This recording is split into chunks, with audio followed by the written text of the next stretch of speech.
the FSElite Theater.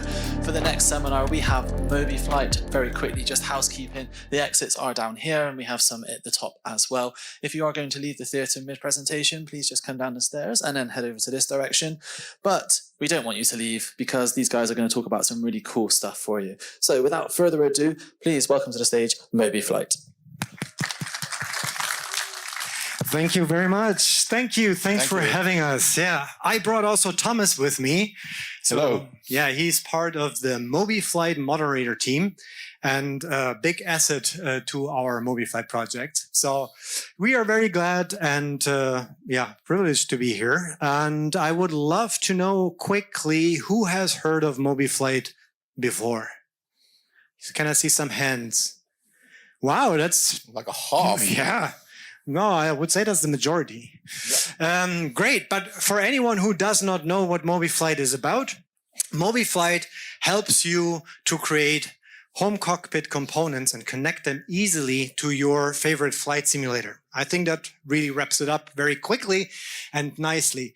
So the challenge in this process where we design and we build things for our home cockpit is where it comes to connecting them.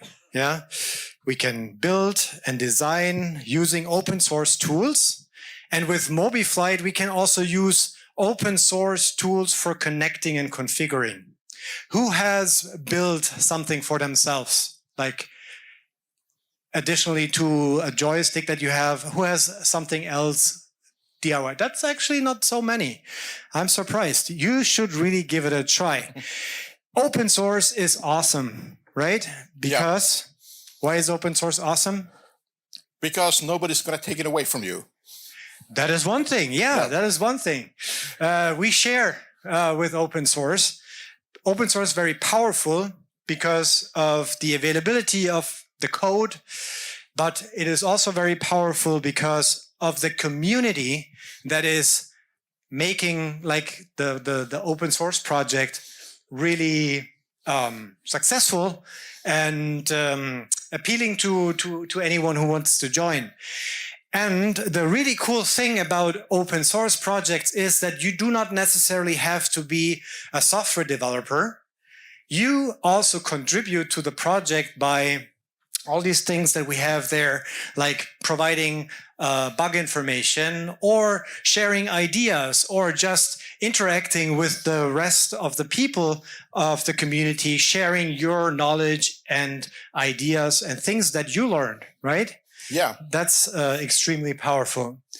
We have a huge community actually with MobiFlight. We have over 6,500 people registered on our Discord server who share ideas and help each other and ideate together around the home cockpit building topic. And one thing that is also really nice about MobiFlight is that it is very flexible. It scales with your ideas. It can be small, just a panel with a button, or it can be a full-size cockpit that you build, and MobiFlight is going to be the same tool for you throughout this process. Advance. So this is a selection of things that people are building with the help of MobiFlight and that community members are sharing on our Discord server. I mean, Thomas. Yeah, this is a lot of discussion and a lot of thumbs up emojis and people getting excited and figuring out how to do things. And it might have a side effect of finding new tools on your garage or workshop and kind of ending up in a bit of a rabbit hole in a fun way. And figuring out if you have a makerspace nearby and that might have a laser cutter, for example, to make panels. Yeah, whatever. It's extremely impressive of what people actually come up with and are able to build with tools that are readily accessible for home usage. Like 3D printing was a huge accelerator. And at the end, they always get to the point that they want to connect it to their favorite flight sim, where they then also use MobiFlight for. But the point here is MobiFlight is not only a tool. MobiFlight is a whole community with great ideas. And we see that there is a lot of positive feedback about MobiFlight. If you look at our GitHub repository, we have over 200 stars, people that like the project on for this kind of niche project. That's, in my opinion, very, very fantastic. And we also have 30 contributors over the time now who have contributed actually software code to the MobiFlight code base. That is super amazing, because when I started this project 10 to 13 years ago, I always had this dream of having people helping me, so that not only is on my shoulders, but it took a little while, but we are there now. It's so cool to have this very, very exciting feedback from the community, that people take their time and they dedicate it to making MobiFlight better for everyone. And it's not just code. So people are helping each other get started and help each other to kind of refine and figure out how to do things and how to build, what to build, and how to make the panels and the sim experience better. And also contribute documentation. We have a wiki on GitHub that people share, like how to do this and how to do that. And yeah, so this is actually going beyond this, so there are even more contributing. Quick shout out to everyone who is on this list. Thank you so much for helping. Applause real quick. I know that at least one person is here in the audience. I know that guy who was on the top corner. Yeah. But luckily there are others too. Yeah, that is true. And another cool community effort that we're doing is we are collecting so-called presets, and presets make configurations a lot easier for everyone when they assign a certain function to their button or want to make an LED turn on and off. We have collected over 28,000 presets as a community effort, which is also mind-blowing and shows that how people are really liking the idea of open source and being able to contribute and engage with everyone. Last year was super exciting. That is just a small recap. We had our 10th anniversary, and we also had version 10. And with version 10, we also had some really cool features added. And one is that we are now able to easily do partner integrations. And if you take a look at the MobiFlight website, you will see that there are some partner logos showing up on the front page who decided to build their products on top of the MobiFlight firmware. So instead of them having to reinvent the wheel, they said, wow, it's really cool that there's this open source project out there. I'm going to leverage this power and I will focus on what I'm doing best. I'm creating the device and the experience for the user. So one of the first guys who integrated with MobiFlight was this Octavi device. We have a special encoder integration for them. We have CoreFlight Technologies with their entire product line around the Boeing 737 components. And also on Airbus now. Yeah.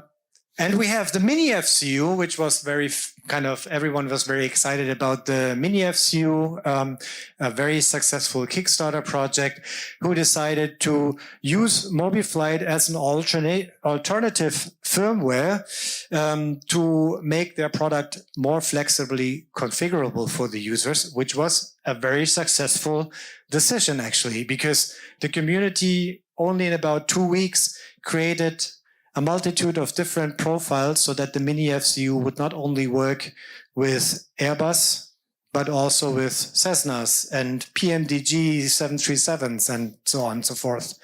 So that is really cool. We have CAF simulations. Also, partially these partners are here at the venue. You can check out their booths with their products. This is also really cool with this authentic displays. This all is based on a new kind of improvement on the MobiFlight capabilities, which we call custom devices. And Thomas, he was the also one who is really familiar with custom device. So let us, tell us a little bit about custom devices. Yeah, so custom devices are kind of a way to overcome the limitation when you have, of course, in MobiFlight, you can have like buttons and encoders and LEDs and 7-segment displays for showing data. But there's like a limited amount of things that you can do because, like, for example, you have a lot of OLED displays available for Arduino, and then it would be difficult to configure those like generically in MobiFlight because whatever you want to put there. So we have an option that you can use MobiFlight to connect to the simulator, but then there's an opportunity to write the rest of the firmware as an Arduino sketch yourself, where you can use like a graphics library to display text or graphics on the display, for example, or whatever else there is that is not supported by the main devices of MobiFlight. Yeah, as we saw these custom devices for mini FCU or KEF displays, those are utilizing this feature. And this really unlocks a new level of creativity coming out of the community, and especially takes out the MobiFlight development team from the process, because we are not the ones that are becoming the bottleneck. People can ideate, people can create new device support, and I'm really, really excited about this feature. And I'm pretty sure that we're going to see some really cool stuff, coming from the community as new ideas. And that's a kind of showcase for the custom devices. It was a collaboration between Sebastian and Ralph, who's developing on the firmware side, and me, who I'm just doing 3D design and 3D printing and that kind of stuff. And we decided to do kind of a recreation of the Garmin GNC 255 radio it has an OLED display for the frequencies. And we also have a new feature of MobiFlight that can read strings like text data from the simulator. So it actually, when you tune a radio station, if that is something that's in range on the simulator at that moment, it will also show the identifier and the kind of type of station. So you have like the tower and ground frequencies and those show up. So that's pretty exciting. Yeah, and it also shows the fidelity that you can reach with DIY tools. I mean, it's not like out of the world things. You went to the Hack Lab for some of the engraving, but this is all done by this guy. He's so good at this stuff. Yeah, he is so knowledgeable, and you can check it out at the booth. You should really come and take a close look. It simply looks fantastic. Yeah, congrats, really. Thanks. And I mean, it looks nice. I have, of course, a ton of experience behind me, but it's all kind of self-made. So nothing like impossibly hard to figure out. You're not a professional. No, I don't have like an injection molding machine on my backyard or something. But also like your background. Yeah, you kind of, this is all learning by doing. Yeah, exactly. And then tell us a little bit about the tools that you were using also in the process for design and build, which is open source. Yeah, so actually we had these slides a bit backwards, but I don't care. So the PC board, I made a circuit board for the design. It uses actually a Raspberry 2040 CPU. So it has like a Arduino built in to this circuit board. Then I designed this like 3D printed case to hold the buttons and everything on the screen in place. And that was done in FreeCAD. So, and what else? It does not advance, unfortunately. Yeah, something is a bit weird. Okay, there you go. Here we go. So then the circuit board was done in KiCad, which is open source software as well, like FreeCAD. And I had it made for me because nowadays it's so easy to kind of order things when you design and you get stuff made. I'm sorry, I have to walk over. I think the battery is... The computer is acting up. Yeah. So KiCad.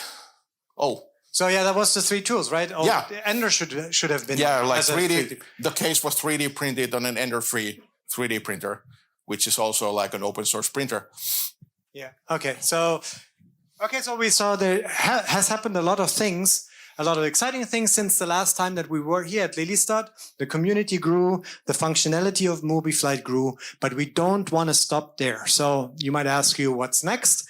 And the really exciting thing that we are working on right now is, point at you, is the new UI. So this is an early prototype, but it has a completely new front-end framework, totally modern, really cool technology stack. And I'm experimenting with this already. It's going to be super much more interactive, very nice to look at, to render on different screen sizes. There will be a dark mode and such fancy stuff. A lot of cool things.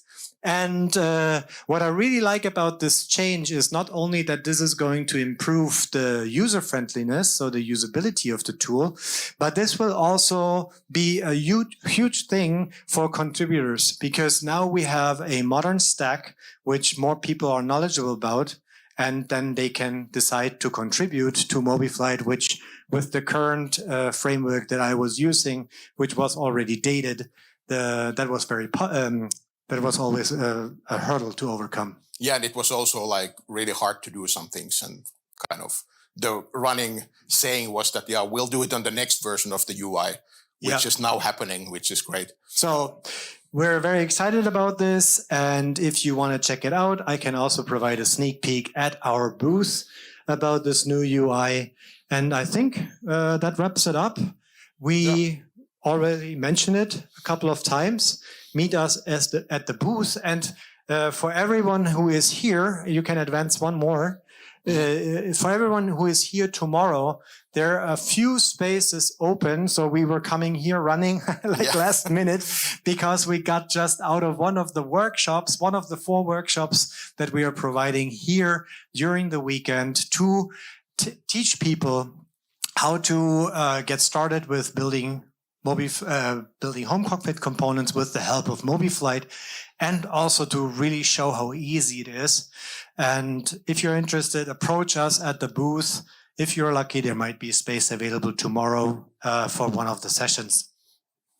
So with this, we say thank you. Thanks for having us. Thanks for giving us the opportunity to present MobiFlight to you, and enjoy the show here. And that's it. Yep. Thank you. Thanks, Thomas. Thank you.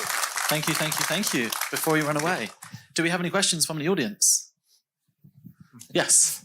You mentioned the custom devices functionality. Is it something that's already in, or something that you're still working on? This is already included. So the question was, the custom devices, is this available as a feature already? Yes, it is, since version 10.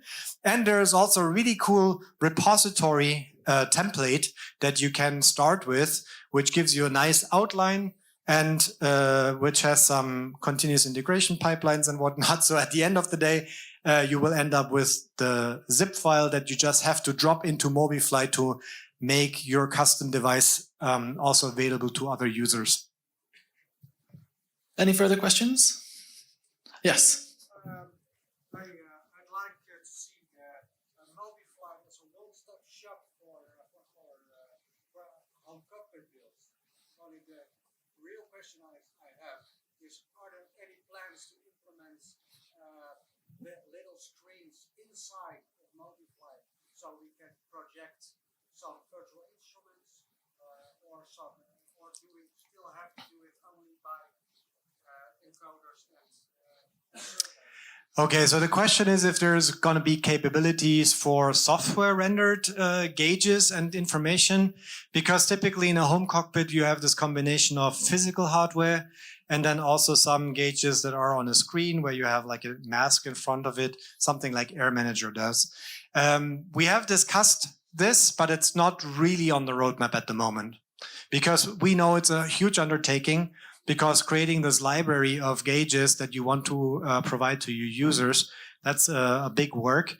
I was actually talking to the guys from Flight Gear this morning. They have a real big repository already, and it's also an open source project, so there might be a chance to collaborate. The only problem for me is I'm building a helicopter simulator and there are no gauges for helicopters. Oh, okay. That's why I'd like to see one step where you can run open source with your own pictures or own thing, but only using the source code Yeah.